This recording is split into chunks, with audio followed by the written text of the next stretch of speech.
Selamat pagi semua, perkenalkan saya Thomas Martinus Botutana NIM 23121017. Saya mahasiswa ilmu komputer semester 5. Di sini saya akan menjelaskan 3 analisis dari program yang telah dibuat. Pertama, analisis leksikal. Pertama, tokennya dia. Awalnya itu include IOStream itu adalah preprosesor direktif yang memberitahu compiler untuk menyertakan file header IOStream. Lalu integer main buka tutup kurung buka kurung kurawal. Itu adalah deklarasi fungsi main yang merupakan titik awal dari program. Lalu integer, angka 1, angka 2 dan hasil. Yaitu deklarasi 3 variabel bertipe integer, angka 1, angka 2 dan hasil. Lalu std.cout, masukkan angka pertama adalah output client untuk meminta input angka pertama dari pengguna. Lalu berikutnya std.sin angka 1, mengambil input dari pengguna dan menyimpannya dalam variabel angka 1. std.cout, masukkan angka kedua, yaitu output ke layar untuk meminta input angka kedua dari pengguna. std.sin angka 2, mengambil input dari pengguna dan menyimpannya dalam variabel angka 2. Hasil sama dengan angka 1 tambah angka 2, yaitu menambahkan nilai angka 1 dan angka 2 dan hasilnya disimpan dalam variabel hasil. Lalu std.cout hasil penjumlahan hasil stdn, yaitu output hasil penjumlahan ke layar. Berikutnya kata kunci. Kata kunci dari kode program di atas adalah integer, main, std.cout dan sin, yaitu digunakan sesuai dengan aturan bahasa C++. Berikutnya identifier. Angka 1, angka 2 dan hasil adalah identifier yang menyimpan nilai-nilai dalam program. Berikutnya operator dan simbol. Operator dan simbol yang ada dalam kode program di atas yaitu tanda kurang dari, tanda lebih dari, tanda sama dengan, tanda tambah, tanda titik koma, tanda tutup kurung kurawal, yaitu adalah operator dan simbol yang digunakan dalam operasi input, output, dan aritmatik. Berikutnya kita masukkan list sintaktis. Pertama, fungsi utama main. Kode dimulai dengan deklarasi fungsi utama yaitu main, integer main,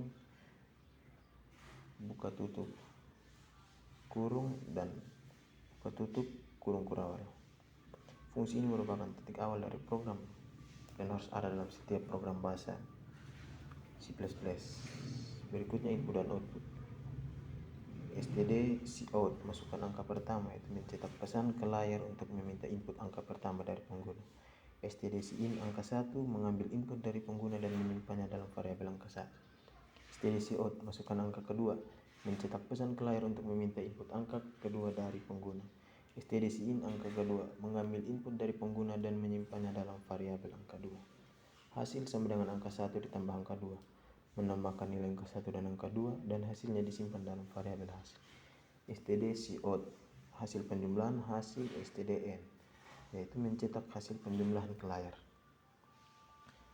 Berikutnya penggunaan kurung kurawal. Penggunaan kurung kurawal menandakan awal dan akhir dari blok kode dalam fungsi main. Lalu penutupan fungsi main. Penutup fungsi main ditandai dengan tanda tutup kurung kurawal. Berikutnya analisis semantik. Deklarasi dan penggunaan variabel. Variabel angka 1 dan angka 2 dan hasil dideklarasikan sebagai integer. Analisis ini memeriksa apakah variabel tersebut digunakan sesuai dengan tipe mereka, misalnya apakah angka 1 dan angka 2 diisi dengan nilai numerik sebelum digunakan dalam operasi matematika. Berikutnya input dan output. Pesan yang dicetak ke layar menggunakan std.cout menunjukkan interaksi dengan pengguna untuk memasukkan angka. Sedangkan pengguna std.sin untuk menerima input dari pengguna. Analisis semantik memeriksa apakah nilai dimasukkan sesuai dengan tipe yang diharapkan. Berikutnya operasi matematika. Operasi matematika yang terdapat dalam kode di atas yaitu adalah hasil sama dengan angka 1 ditambah angka 2, menunjukkan operasi penjumlahan dua variabel angka 1 dan angka 2. Analisis ini memastikan apakah operasi ini sesuai dengan tipe yang digunakan yaitu integer, dan memberikan hasil yang diharapkan. Lalu kesesuaian bahasa dalam analisis semantik. Analisis ini memeriksa kesesuaian kode dengan aturan bahasa C++, seperti penulisan sintaksis yang benar, penggunaan variabel yang sudah dideklarasikan, dan penggunaan fungsi bahwa std cout, std in yang sesuai. Kesesuaian logika program. Analisis semantik mencakup juga pengecekan logika program. Dalam kasus ini kita mengharapkan hasil penjumlahan angka 1 dan angka 2. Analisis ini memastikan bahwa logika penjumlahan yang dilakukan adalah tepat. Sekian penjelasan dari saya. Terima kasih.